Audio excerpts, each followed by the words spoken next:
We're joined by Dr. Wallace Ford, a public administration professor with Medgar Evers College, and we're also joined by Gina Loudon, who sits on the Trump for President Media Advisory Board. Welcome to both of you. Good evening. I want to start with the subpoena fight. Why? Because the subpoena fight is always interesting and it's ongoing, never ending. Sure. The White House directed Counsel Don McGahn to defy a subpoena and not to appear before Congress. Now, what do you think about this move? Are you interested in hearing Don McGahn, or did he testify enough in front of Robert Mueller for more than 30 hours? Well, he was questioned by Mr. Mueller, first of all. He wasn't testifying, although I guess part of it may have been under oath. However, here's the point. Mr. McGahn is a private citizen. He does not take directives. He does not need to take a directive from the President of the United States any more than any of us would if the President told you go home right now, or go, don't do this or don't do that.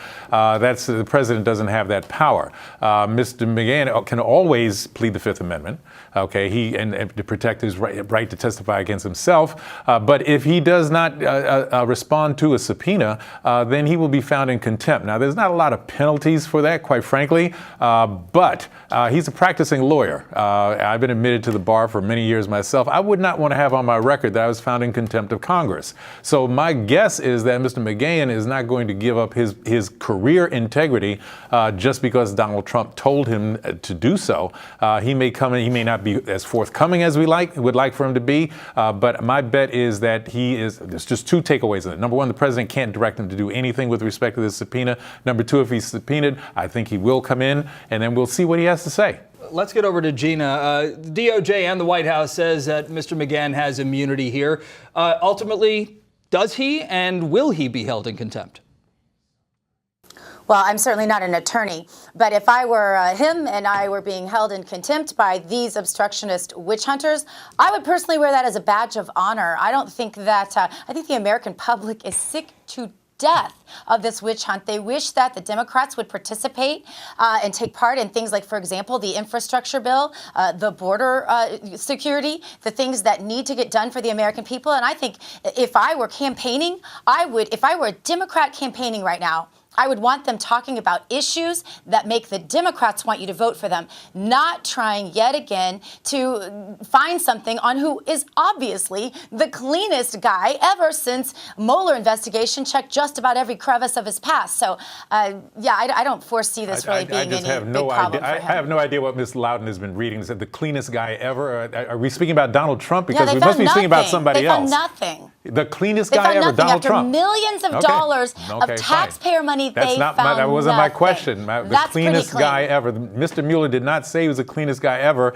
He said that he was not in a position because of a Justice Department policy not to indict the President of the United States. That was a job for Congress to decide. You know that. So I don't know why. Of course, you're on the President's Media Advisory Board, so I know you're going to say things that are favorable to the President, but the truth is the truth. The facts are the facts. Well, somebody who didn't have something favorable. No, I'm not speaking here as a Democrat, ma'am. I'm speaking here as an academic and as somebody who's been asked to comment honestly and in a realm of reality with respect to what's in the news. Why can't I speak as an academic? I'm also an academic. Why can't I speak as an academic? Nobody said that you were speaking as a Republican.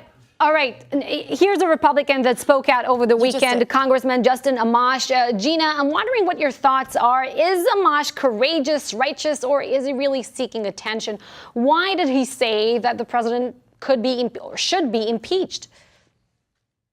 Well, I think he's in a bad position, frankly. I mean, we know, my husband is a former senator, and I know how these races go. And at this point, this guy already, I believe, has a Republican opponent that is going to primary him. He's not going to do well as a Republican in that district. And so I think he's trying to perhaps maybe go over to the Democrat side. But he's not been known as a GOP, sort of stronghold anyway.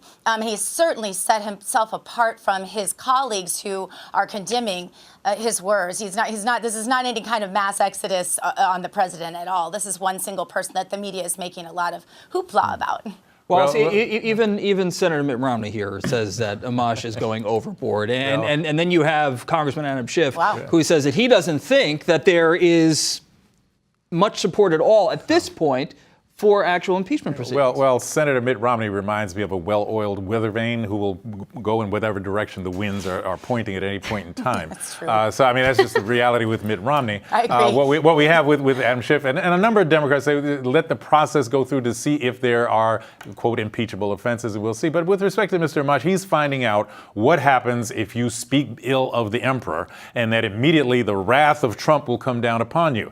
This is the same person who speaks about the press as an enemy of the people. We see this in dictatorial regimes in history throughout certainly modern history, where somebody will come into power and start talking about the press as enemy of the people, that anybody who speaks against them is not, in this case, they're a lightweight, they're not to be listened to. But you know, this country was founded on contention, that people aren't necessarily going to always be in agreement. But in point of fact, it is possible to disagree, Ms. Loudon, and still be respectful. It is possible to have different points of view. She just agreed with you on Mitt Romney. Yeah, and I'm shocked. And like that scene in Casablanca, I'm shocked. I am shocked. All right, so we've had one agreement and a whole slew of disagreements. Dr. Wallace Ford. My pleasure. Gina Loudon, thank you so much. Have a good night, Gina. Oh, sorry. Thank you. All right, and when we come back,